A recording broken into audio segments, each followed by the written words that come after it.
Namaste, I'm Astrologer Divyashree. Hello friends. I will be talking about the effects of planets in the 7th house of a birth chart. Every planet, when it is present in a particular house, has its own effect. The first house in the horoscope is the self. We call it Tanubhava. It says a lot about what you are, who you are. There are 12 houses in the horoscopes, we know that.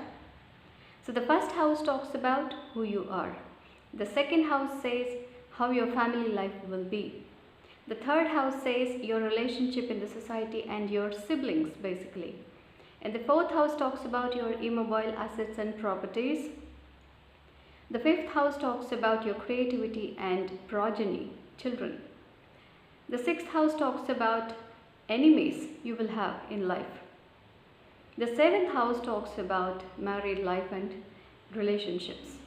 The 8th house talks about the end of life, the kind of trauma that you may go through, and diseases.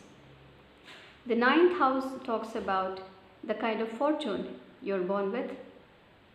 The 10th house talks about the profession. 11th house talks about friends, groups, and wish fulfillment, financial gains. And the 12th house talks about losses in life in general.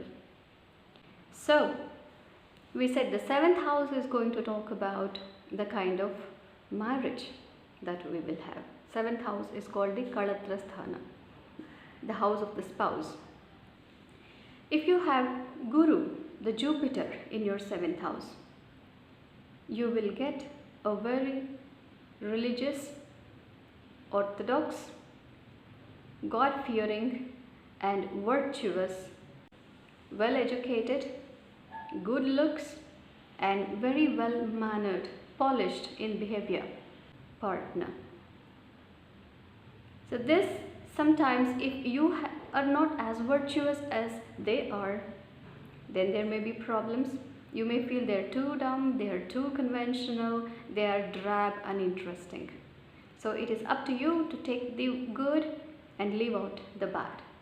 Jupiter in 7th gives definitely a partner who is God-fearing and who is very, very philosophical in nature.